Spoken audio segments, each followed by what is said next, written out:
rumba da Barcelona, la Portullón, a la Portullón, la rumba da Barcelona, la Portullón, en la Vallentura. Hola, buenos días.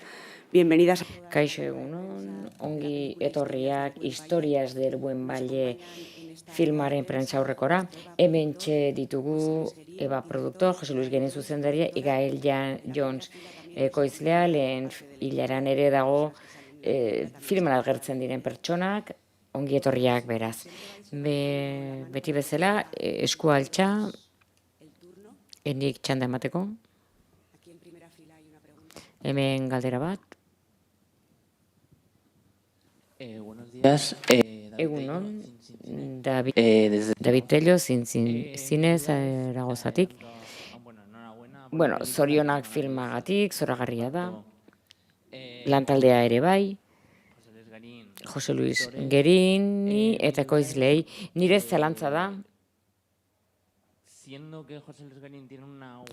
Jakinda Jose Luis Gerinek nortasun berezia duela eta Los Ilusosek ere. Nola funtzionatu du Los Ilusosek, ze ekarpen egin dio filmari? Hau da, ze ekarpen egin dio artea alderdi artistikotik? Bueno, salbatu egin naute hitzez hitz. Film honetan abiapuntua enkargu museistiko txiki bat izan zen, bak egindakoa gune espositibo bat egiteko, Bartzelonako auzo txiroak erakusteko, eskatu zidaten zerbait egiteko Balbona herrian hasi nintzen, eta behin hasi ezkero konturatu nintzen jarraitu behar nuela lan honetan. Auzo horrek ukitu egiten ninduen sakon. Behar nuen aurrera jarraitu. Beraz, nire lan metodologian ez dago tarterik gidoiarentzat, gionizazio etenga bat egiten dut. Normalean muntaia bitartez eta zuek dakizue gidoia dela funtsezko tresna finantzaketa aurkitzeko. Beraz, oso modu borondatezkoan, ikasle hoiek laguntzen zidaten, jardunaldi solteetan, Balbonara hurbiltzen oso modu prekarioan. Jonasekin eta Gael Jonesekin ere Frantziar ekoizlea, 95. urtetik lagundu egiten hauena, eta Jonasekin aurkitu egiten ginen, eta oso ondo pasatzen dut berarekin zinemari buruz hitz egiten. Txorakeria bat ematen du, baina bi ekoizle hauek oso zinemazaleak dira, zinema gustatzen zaie. Ekoizle batzuei ez zaielako gustatzen. Ez dutela ikusten, ez dutela gozatzen, hitz egiten, eta beti izan da oso atsegina. Beraiekin, Jonasekin ideiak trukatzea, eta bera Frantziara etortzen zenean, batzuetan ikusi egiten ginen, eta behin esan zidan laguntzea nahi balin baduzu, badakizun nagoen. Eta, bueno, ni saiatu nintzen aldez aurretik, 4 ekoizpen etxeekin, katalanak, erraxena iruditzen zitzaidalako, errealitatea Bartzelonakoa zelako, baina ez egon suerterik. Eta Jonasek esan zidan lagunduko zidala, dosierrak egiten, oso ondo eginda gainera, eta egia esan ekoizle onenak ditut. Asko lan egiten dutelako. Nik uste nuen, Jonas zinemagilea eginez, gainbegiratzaile urruna izango litzatekeela. Ez, asko kezkatzen da. Ze argazki sartu behar diren, trailerra, kartela, Gael Jonesek itzultzen zituen elkarrizketak, hizkuntza desberdinetara, beraz lan gaitasun itzela, ez ezaguna zitzaidan niri ekoizpen munduan, eta bere begiradak ere beti errespetuzkoak, baina oso iradokitzaileak. Baita ere trukea. Sentitu naiz oso lagundua. nire aldetik, horixe da. Ezak zerbait esan nahi duzun, Jonas, ez bakarrik esatea, bueno, Jose Luisek esan duen bezala,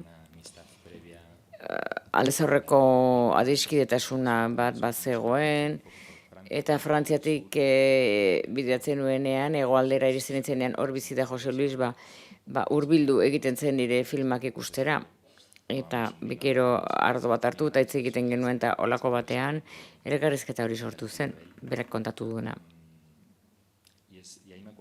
Eta gogoratzen naiz, Jose Luisek askotan hitz egiten zidala zure film asko enkarguetatik sortzen direla, baina batzuetan berak izaten dituen ideiak bat zituela egin ahal izan. Baina, bai, enkargua izan zitekeen gero berak berea egingo lukeen filma sortzea. Adibidez, en konstrukzion edo beste film mitiko batzuk.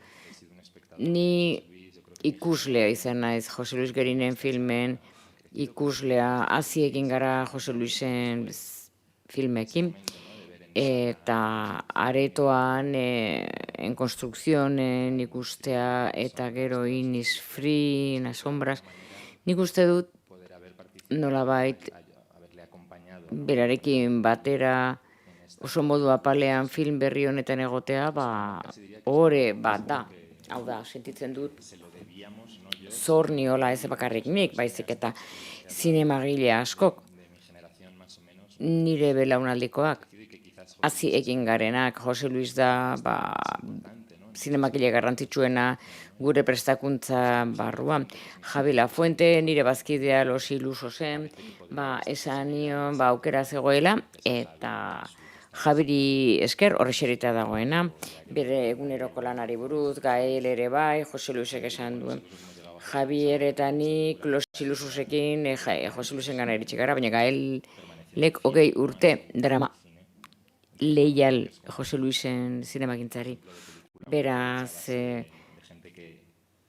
filma hau Jose Luisen gana hurbildu nahi dugun pertsonen artean egindakoa da. Eta prozesu, pensatzen dut orain kontatuko duzula nola egin duzun.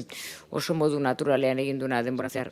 Eta gainerakoek lagundu egin diogu, errespetuz. De paso, quería aprovechar. Bueno, aprobetxatu nahi nuke Jose Luis galdetzeko, elkarketa baten entzun dut, desirak motibatzen zaituela filmatzera, eta enkargu bat, auzo filmatzea, nola bihurtu den filma ezagutzen zenuen aldez aurretik, edo nola sortu zen? Bai, proposatu zidatenean enkargua, nik ez ditut nire, ezakit azkenean idean ni gandi datorren edo enkargu batetik. Nik pensatzen du garrantzitsuena dela implikazioa. Hau da, nola egin zurea hori. Erakunde batek edo instantzia batek proposatzen dizutenean gai bat, arlo bat izaten da azkenean. Beraz, hasteko enkargu bat proposatzeak, desira eragiten dit. Hau da, eskultore bati, brontzea edo zura emango baliote bezala, hau da, gai bat, lan bat garatu izateko. Esango nuke ala ere, berba da, zehatzagoa izateko, orain da unean non aurkitzen dudan Balbona, hain auzo ignoratua munduko metafora guztiak biltzen dituela. Hau da, hor, hain leku txiki batean nola grabitatzen den igi ezinen espekulazioa, gentrifikazioa, aldaketa klimatikoa, bere baratzetan nola eragiten duen aldaketa klimatikoak, migrazioa, gatazka identitarioak, gerra ere bai. Hau da, mundu garaiko jende guztia eta erresonantzia dagoen telebista bat, irratia, prentsak, tokikoa izan behar duela zilegitasun osoz, film bati buruz pentsatzen dugunean, beti ambizio hori dugu, ez? Unibertsaltasuna atzitzekoa naiz eta gutxiengoaren izan, baina funtsean edozein ikusleek uler dezakeena munduko edozein bazterretan. Eta bokazio hori, bokazio unibertsal hori, hain lurralde txikian, horrek eragiten dit desira. Eta Balbona nola ezagutu nuen? Begira, duela gutxi, lagun batekin topo gehi nuen, nera bezarokoa, gogora arazi zidanan niri, 77an Balbonan egon nintzela, nik banuen irudi oso lauso bat, ez nuen erlazionatzen. 77. urtean lagun bati lagundu nion pesukekoa, legeztatu berria, nik 16 urte nituen. Eta pesuka onartu berria zen, eta inkestak egitera bidali zuen auzo horietara, eta eskatu zidan laguntzeko oso urruti zegoelako. Eta autobus batzuk hartu berri izan genituen. Eta auzo hori aurkitu nuen, kontxo, hori Bartzelonan dago, benetan harrigarria, ez? Eta hau ekonomialari ospetsua da, Jordi Katala du izena. Eta gogorarazi zidan, han egonan nintzela gogorarazi zidan. Beraz Balbonakin berriro aurkitzea kontzientzia handiagoarekin, enkargu honekin gertatu zen. Eta hasi nintzen, auzoarekin harremanak izaten, super sortzian egindako behaketa batzuekin. Gorpuzu egiten dutenak museoan aurkeztu nuen lan hori. Eta filmaren hasieran daudenak. Hor preludio txiki badago, super 8ko irudiekin egina. Hau da, auzo ezkutua da. Hau da, irira iristen zeanean, Balbonaren ondoren dator iria, ez, Bartzelona. Ematen du bazter batera utzia dagoela. Eta publizitate panel batzuk daude, ia ezin duzu ikusi. Autopistatik ateratzen zarenean auzo hori pentsarazi zidan. Potemkin iriaren gaia. Hor dekoratu batzuk ere ikizien.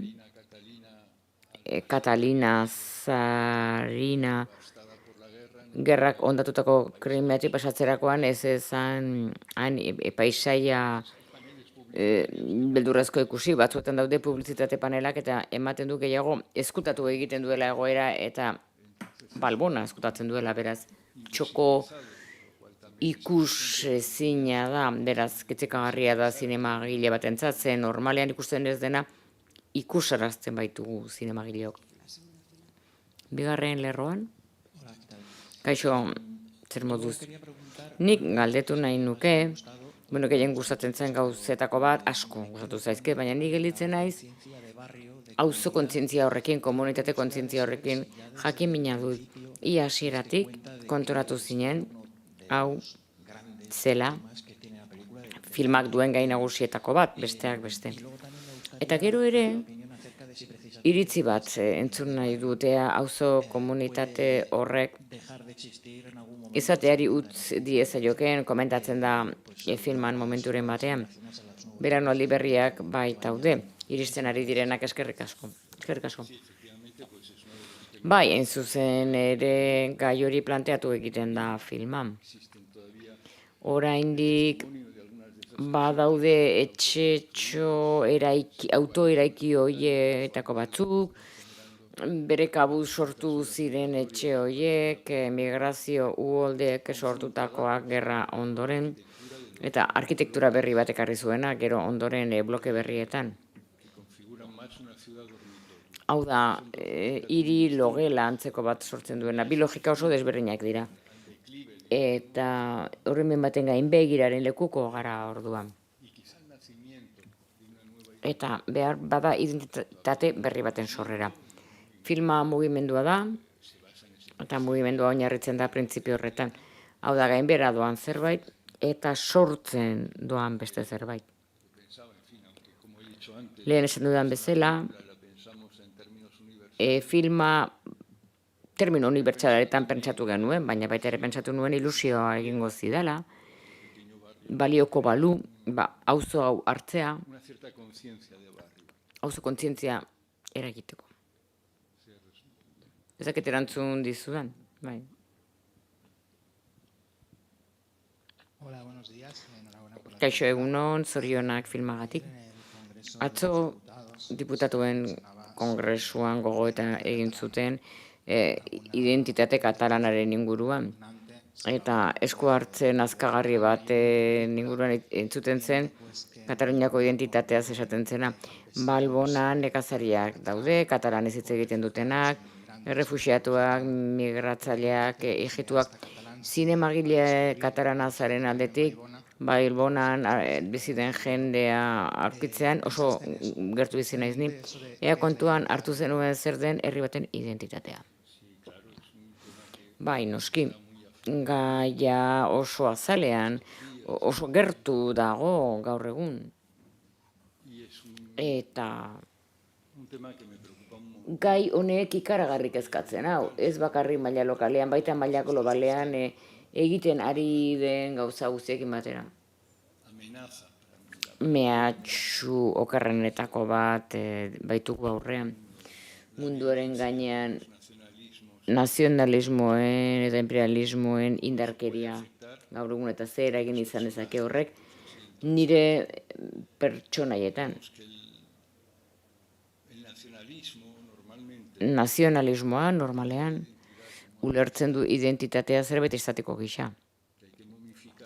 Momifikatu egin behar dena eta une bakoitzaren interesen arabera leku batean edo bestean kokatzen da.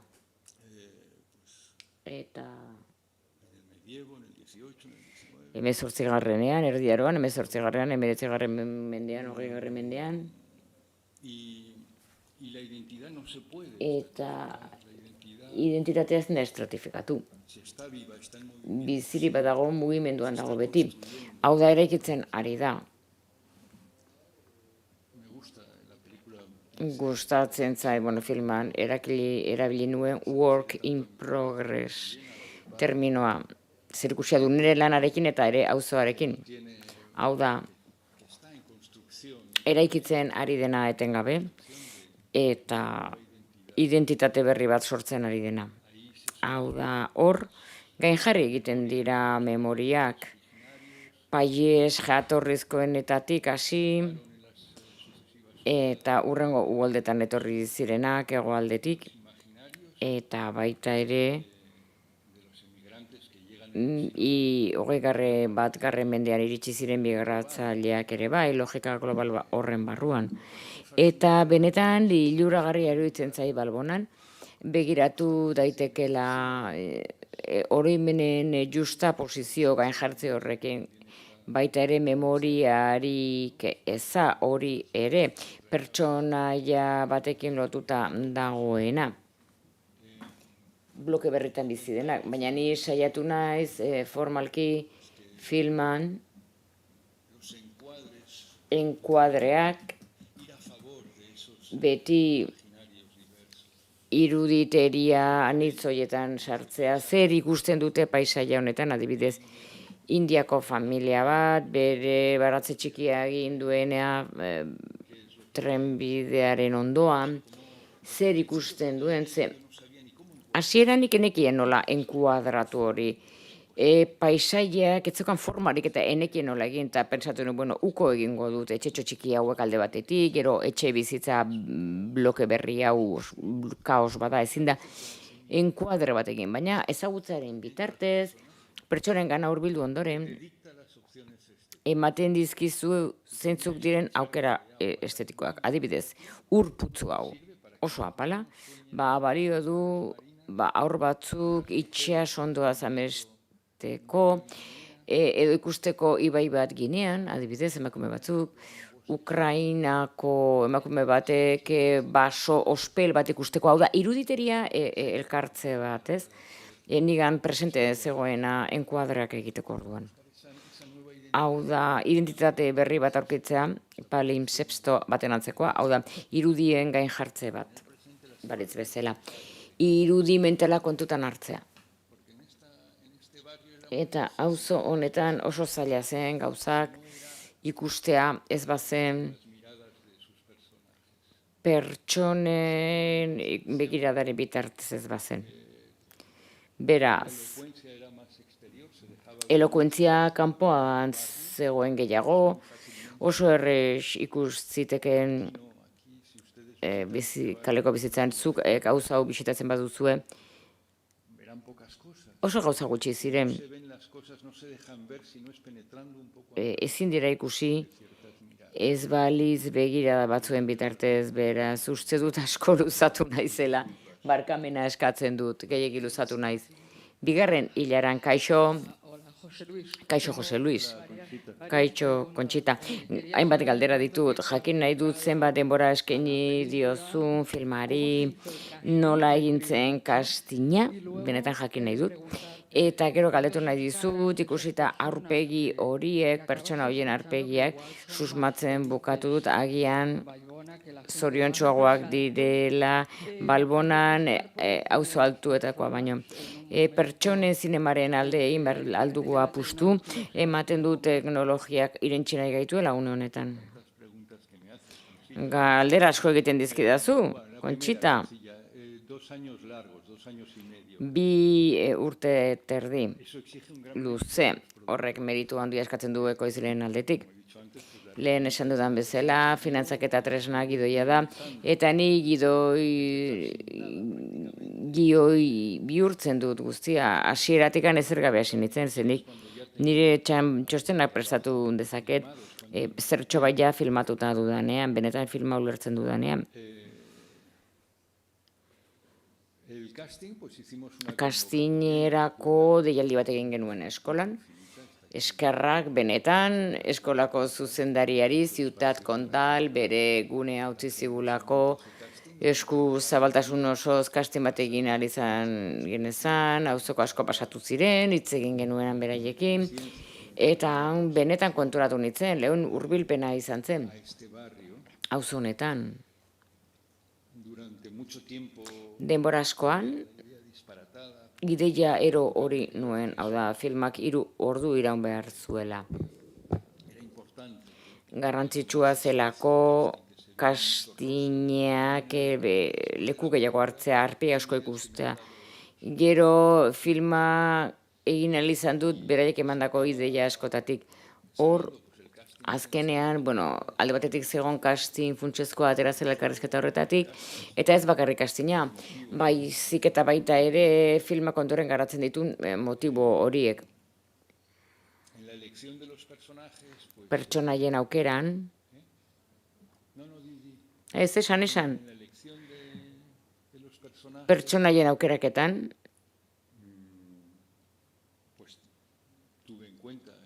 kontuan izan nuen, zer eman zezaketen, elkarrezketetan, baita ere beren presentzia nolakoa zen kamera aurrean, baina batez ere nola definitzen zuten auzoko giza ikuspegia.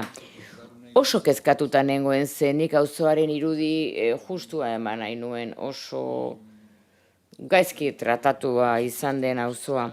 Eta beraz, hainbat geruza daude, auzoko lehen biztanlea, gero oroimena gordetzen duena, lehen oroimena galtzen duen hori ere, bloke berrietan, hau da presente dagoena, migrazio mota desberdinetan, hau da pertsonaia onak izatez gainera, arazoen berri ematen zuten.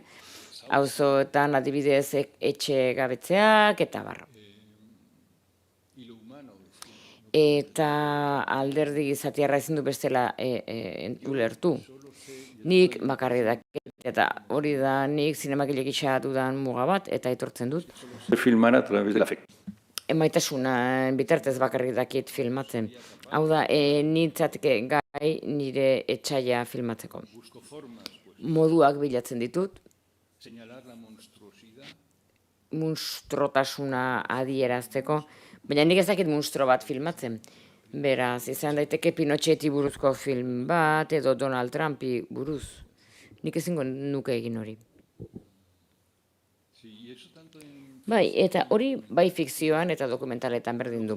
Hau da, zinema logika baten barruan, batzuetan kontratu bat sinetzen duzu antzerle batekin, 2 hilabeterako, eta gero ez duzu berriro ikusten, edo antzerkitik kanpoan ateratzen denean agurtzen duzu, niri harremana desberdina da, niretzako zinema egitea da zubiak sortzea, eta filmatzen dituzun horiekin harremanak sortzea, nik horrela ulertzen dut.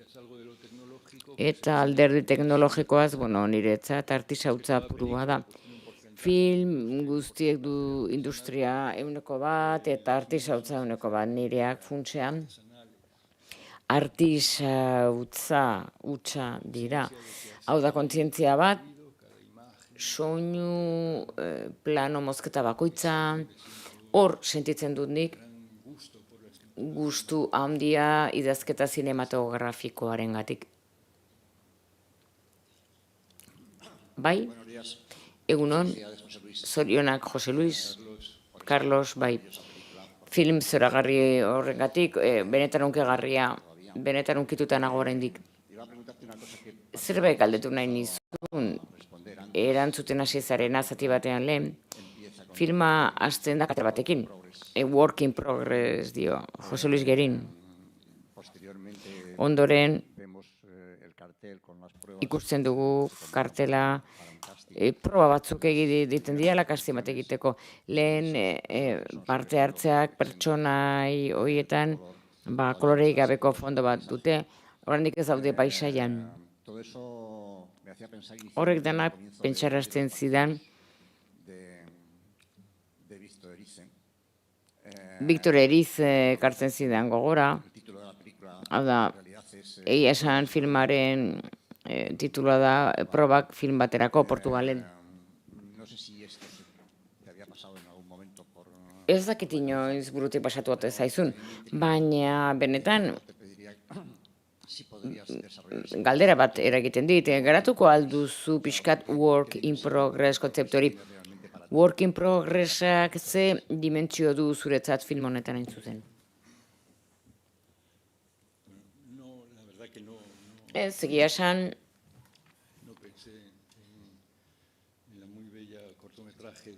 ez nuen Victorren film labur horretan pentsatu egia esan.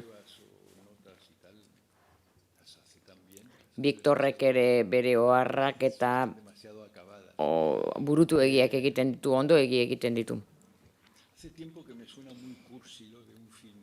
Aspalditik ezakin horren filmak oso kursia iruditzen zait, eta honek zuzendua, zenik ez du sentipen hori ezer zuzendu izanaren sentipena. Beraz, aukerak bilatuz, work in progress iruditzen zait oso termino egokia, justua, lehengo gunean. Liburu bat irakurri nuen Jack Libetena, ez dakit Ribeten esaldi bat den edo ez, film bat ez da inoiz bukatzen, bertan bera uzten da, eta nik horrela sentitzen dut. Hau da, ez da film burutu bat. Eta gainera, filma amaitzean, eta espazio hautsi gelditzen denean, hor hasi beharko luke Balbonari buruzko filmatek, hor hasi beharko luke hain zuzen ere. Ideia hori zinema modernoari berezkoa zaio, hau da bere fabrikazioaren arrastoak, eraikuntzaren arrastoak izango dituen film bat egitea. Eta film honetan, egia esan mutazio baten lekuko gara, filma aldatzen doa. Super 8an egindako txiki batek zukin hasten dira, hori da egin nuen lehen gauza, hurbiltzen joateko. Ondoren casting bat deitu nuen auzokoak ezagutzeko, eta material ordu asko nituen beraz. Gero filma aldatuz doa, badira pertsonaia batzuk, noizean behin kamerari hitz egiten diotena. Hau da, denunziatzailearen presentzia kamerari begiratzen diona, desagertuz duana, filma bilakatzen den bitartean. Eta zerbait sofistikatuagoa bihurtzen da forma. Beraz, film mutante badera esan dezakegu. Eta asko gustatzen zait ideia hori. Hau da, nik beti horrela pentsatzen ditut filmak, zirriborro bat egiten dut, ez dut zerbait itxia egiten. Eta gonbidatu egiten dut ikuslea, filmara hurbildu dadin, eraikitzen ari den zerbait bezala. Hau da, zinemagile bezala pentsa dezan, filmaren bilakatzen den enean. Siento que el barrio de Valbona Eta sentitzen dut Balbona auzoa work in progress bat dela. Paralelo doa, auzo hori eraikitzen ari da. Formulatzen ari da bere nortasuna. Beraz, eluke itxitak ditu behar. Irekita egon behar luke work in progress baten antzera. Ez dakit erantzun dizudan. Hemen, kaixo, jakin nahi nuke, ea aurre estreinaldia egon ote den Balbona, ea beak ikusi duten filma, eta ez baldin bada horrela, noiz ikusiko duten. no lo han visto. Ez dute ikusi ez, Algunos de ellos están aquí presentes. haietako batzuk hemen daude, eta gaur gauean ikusiko dute. Sí he intentado Bai, saiatu naiz, que vieran las secuencias que les atañen. beraiei dagozkien sekuentziak ikus dezaten, aurre montaia bat egin baitut, montaia etxe aurretik, beraz ikusi dituztez pasarteak. Eta berek agertzen diren pasarteak. Nahi bazuten, batzuk ez duten nahi izan. Nahiago dute burututa ikusi. Beraz, ez. Ez dute filma ikusi. Eta gogo ikaragarriak ditut, haien begiradak ikusteko. Buenas tardes, felicidades. Arratsaldeon zorionak filmagatik, eskerrik asko. Nik bi gauza galdetu nahi ditut, lehena multikulturaltasuna, hizkuntzak, musika ere multikulturala da, eta oso azpimarratzekoa da musikaren presentzia filma jakin nahi nuke, ea hau espontaneo den, horrela egintzen, edo ea prestatu egin altzen nuen zenbait identitate sartzea. Horri erantzungo dizut, hainbeste elkarrezketa daramaia ez ditut galderako goratzen. Bai, sekula ez dut musika inposatu beraiengatik sortu da. Baina, bai, batzuetan, grabatu ditut gauzak, eta gero berriro landu ditudanak, ze batzutan errealitatea ezin da atzitu lehen zartakoan. Beraz, birrelaborazio horiek egin ditudanean, oso leial izan natzaio grabatutako musikari. Eta arazo desente izan ditugu batzuetan eskubideekin, baina niretzat oso garrantzitsua zen hori hor gelditzea, gai musikal horiek. Beste gauza bada, oberturaren musika, Anai Simonianek egindako lan jazzistiko bada, trio batekin egin genuen Parisen filmaren hasieran, baina nizazu musikala hortik ateratzen da. Eta bigarrena soinuari buruzkoa ere bada, uste du soinua transzendentea dela eta esperientzia zinematografikoaren parte dela. Nahi nuke jakin ea pixka bat aipatu dezakezun soinuari buruz eta ia zailtasunek izan duzun. Bereziki kanpoan egiten diren eszenetan, atari zabalean. Niri asko gustatzen zait, filmetan, irudirik gabeko filmaketak egitea soinuarekin bakarrik.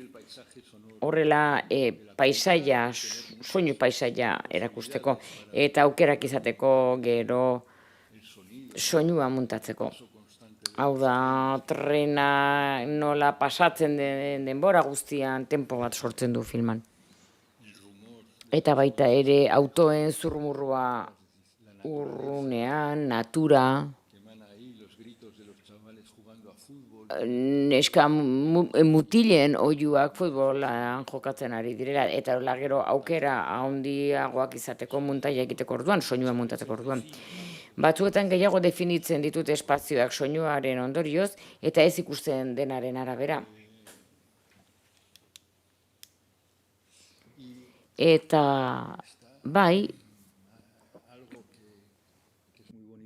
bada zerbait oso polita dena niretzat, hau da, landagunekoak diren pertsonak, kantuak eta bestiak, haientzat funtzio bere bizikoa du, garrantzitsua. Harreman desberdina dute ahozkotasunarekin. Hor dago Fatima maitagarria, hijitu portugesa, etengabe abesten ari dena. eta horrek ematen dugu, ez dakit, badago zerbait egiaztatu nuena Balbonan, bere biztanle asko landagunekoak dira, eta galdu egin dute beraie jatorria izan den nekazaritza kultura hori, eta askotan ez dira integratu. Hiriko kultura horretan, kultura urbano kapitalistan edapenean dagoena abegia egiten diena, eta ematen du azken ostiko kadak ematen ari direla landaguneko kultura horren barruan, desagertzeko dagoen kultura horretan, emakume portugues ura, unkitu egiten hau benetan, nola bizi irauten duen hain modu naturalean.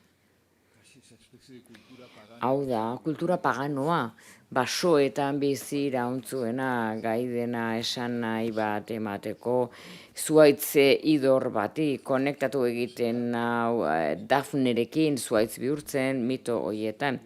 Batzuetan sorginek izan zituzten mito horiek, hau da, oso atabikoa den zerbaiten biziraupena. Bai. Bueno, uste adarretatik joan naizela. Tenemos tiempo para una última. Denbora dugu azken galdera bat egiteko, bai, hemen. Bueno, ja ez naiz gogoratzen, bai. Uste kabean harrapatu nau. Bueno, ez, komentatu, mesedez, filmaren azken planoa, hain poetikoa, hain ederra. Nola sortu zen filma horrela bukatzea, eskerrek asko. Denek ikusi duzue filma? Bueno, spoilerra izango da batzuentzat. Digamos que esa estampida final era... Azkeneko ies egite hori, estampida hori, importantea zen niretzat, hirigunean kokatu alizateko auzoa. Amaiera horrek, amaiera kolektiboa izan bertzun, ez norbanakoa, eta definitzeko hiriaren dagokionez. Eta irudi hori despopulatzean, geografia galditzen da. Hau da, filmaren izenburua, ez? Pentsatzea filmaren izenburua, aukera askotan pentsatu nuen. Temporali batean pentsatu nuen izenburu alde batera uztea, baina gero norbaitek egin zuen izenburu horrekin, beraz behartuta ikusi nuen ere burua aldatzera. Jonasik ikusarazi zidan, eskerrak alagertatu zen, izenburua oso txarra zelako. Historias del buen baile, ematen du egokiagoa dela. Eta nik nahi nuen izenburu bat, auzoaren oihartzuna izango zuena, baina etzena. Hau da, izan behar zuen esparru geografikoa. Hau da, espazio bat, non historia asko daude, pertsonaia asko, geruza asko, eta zer kohesionatzen du hori guztia, geografia. Hau da, auzoak, lehen biztan lehentzat, ikusia izan zena, aran on bezala. Geografiak ematen dio egonkortasuna, etengabeko mutazio horri leku horretan. Eta hasieran, filmaren hasieran, ikusten da aran horren eskailaina, eta iruditzen zitzaidan amaierak ere geografiarekin amaitu bertzuela espazioarekin. Historia horien lekuko izan dela. Bueno, denborarik gabe gelditu gara, txalo bero bat beraientzat.